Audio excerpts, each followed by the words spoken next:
Welcome dear students. आप में से बहुत सारे बच्चों का एक कॉमन क्वेश्चन आजकल बहुत ज़्यादा आ रहा है। बहुत ज़्यादा आप लोग क्वेश्चन पूछ रहे हैं कि सर प्री होगा मेंस होगा, प्री मेंस में से क्या पहले होगा क्या नहीं होगा। तो इस वीडियो में हम लोग प्रॉपर डिस्कशन करने वाले हैं प्री के साथ साथ मेंस होगा या नहीं होगा। इलाहाबाद हाई कोर्ट में हालांकि मेंस तो कभी हुआ नहीं है, लेकिन इस बार क्या संभावना जताई जा रही है, इस बार होगा कि नहीं होगा, इस पूरे कंफ्यूजन को लेकर के हमें आखिर में इस वीडियो को बनाना पड़ रहा है, क्योंकि बहुत सारे यूट्यूब चैनलों पर बहुत सारी बातें चल रही हैं। तो आपका जो कॉन्सेप्ट है एग्जाम को लेकर के बिल्कुल क्लियर होना चाहिए कि क्या होने वाला है क्या नहीं होने वाला है।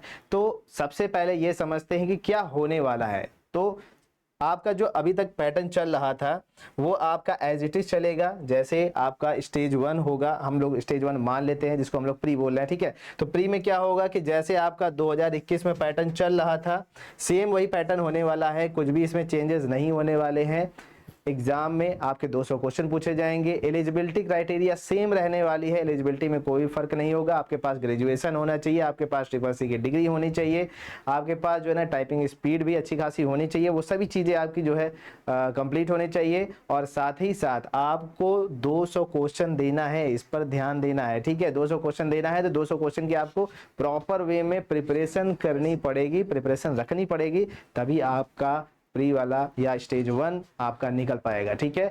अब जो कंफ्यूजन वाला पार्ट है, जो बहुत ज्यादा लोग पूछ रहे हैं कि सर स्टेज 2 होगा मेंस होगा या नहीं होगा, तो अभी देखिए ये सिर्फ संभावना जताई जा रही है, ठीक है। संभावना है कि हो सकता है, क्योंकि पिछली बार बहुत सारे लोगों का एक तरीके से क्वेश्चन था, या बहुत सारे लोग जो है ना डिमांड कर रहे थे कि एग्जाम ठीक तरीके से नहीं होता, इसको और अच्छे तरीके से करना चाहिए, एनटीए वाले कुछ इधर उधर का भी काम। तो मैं ये नहीं कहता भाई, मैं किसी के ऊपर ब्लेम नहीं लगा रहा हूं, लेकिन ध्यान से समझिए इस बात को कि इस बार ऐसी कोई प्रॉब्लम ना हो, विद्यार्थियों को किसी भी तरीके की दिक्कत का सामना ना करना पड़े। पूरी ट्रांसपेरेंसी के साथ इस बार एनटीए आपके सामने उपस्थित होगा और वो आपके साथ जो है ना प्री और मेंस लेकर के आने वाला है। तो इसीलिए संभावना जताई जा रही है मेंस के लिए। 100% है कि नहीं अभी इस पर कोई उम्मीद तो नहीं है, लेकिन 90% उम्मीद जरूर है। ट्रांसपेरेंसी को मेंटेन रखने के लिए वो लोग मेंस को जरूर कराएंगे, ठीक है। मेंस में होगा क्या इसको आप समझ लीजिए। पहली बात तो आपसे जो है ना प्रिसाइज राइटिंग कराई जाएगी,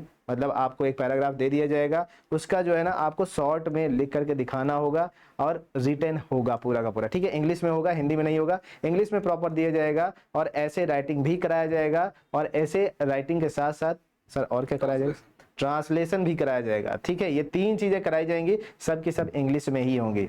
अब जो यूपी बोर्ड वाले बच्चे हैं वो डर जाएंगे कि अरे यार हमारा तो जो है इंग्लिश वीक है, हम लोग कैसे करेंगे। तो आपको घबराने की जरूरत नहीं है, हम हैं आपके साथ, जॉब मंत्र की पूरी टीम आपके साथ है, आपको घबराने की जरूरत नहीं है। हमारे इंग्लिश के धुरंधर टीचर हैं, कोई दिक्कत वाली बात नहीं है। आपकी हर एक स्टेप पर वो आपकी मदद करेंगे, और फिलहाल कोई हो चाहे ना हो, आरडी सर तो है ही, वो आपको प्रॉपर गाइडेंस दे देंगे कि कैसे क्या करना है, कैसे आपका सिलेक्शन होगा। तो आपको टेंशन लेने की जरूरत नहीं है। अभी आपको फोकस करना है अपने प्री वाले पर, अपने इस दोस्त क्वेश्चन पर आपको फोकस करना है, क्योंकि आपका जो मेन मेरिट बनेगा या मेन आपका जो मार्क्स काउंट किए जाएंगे वो प्री से ही काउंट किए जाएंगे। और प्री में आपके पास अच्छे खासे चांसेस है भाई, अच्छा आप निकाल ले जाओ ना। दिक्कत क्या है, मेंस में कुछ इधर उधर होता भी है इन केस, ठीक है, इन केस में बात कर रहा हूँ, इन केस कुछ होता भी है तो भी दिक्कत वाली बात नहीं होगी। प्री में आपका अच्छा खासा काम हो जाएगा, नंबर आपके जो है ना अच्छे खासे आ जाएंगे, तो आपका सिलेक्शन आसानी से हो जाएगा। तो डरने घबराने की जरूरत नहीं है। स्टेज 2 के बाद टाइपिंग होगा। हाँ, और स्टेज 2 जब आपका होगा उसके बाद जो है आपका टाइपिंग होगा, ठीक है।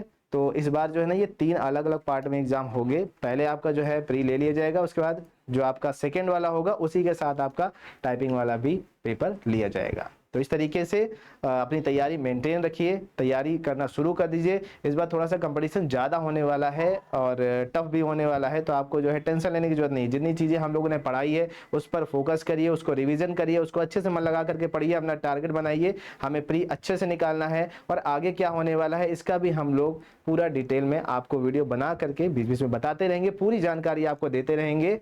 डरने घबराने की जरूरत नहीं है, जुड़े रहिए हमारे साथ, तैयारी करते रहिए, आपका सिलेक्शन निश्चित ही होगा।